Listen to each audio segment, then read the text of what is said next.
लाडकी बहीण योजनेसंदर्भात रोज काही ना काही अपडेट येत आहे. अपडेट काय आली? छाननी. जी छाननी प्रक्रिया चालू आहे, पडताळणी चालू आहे, यामध्ये सर्व लाडक्या बहिणींचे जे काही अर्ज आहेत ते चेक होत आहेत. पुन्हा अर्ज चेक होत आहेत पुन्हा. आणि अर्ज का चेक होत आहेत?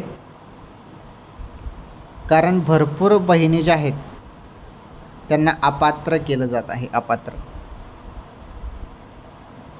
हो, निकषात ज्या बहिणी बसत नाहीत अशा बहिणी अपात्र होत आहेत. त्यामुळे ज्या बहिणी पात्र आहेत अशा पात्र लाडक्या बहिणींनाच आता जुलैचे 1500 रुपये मिळणार आहेत.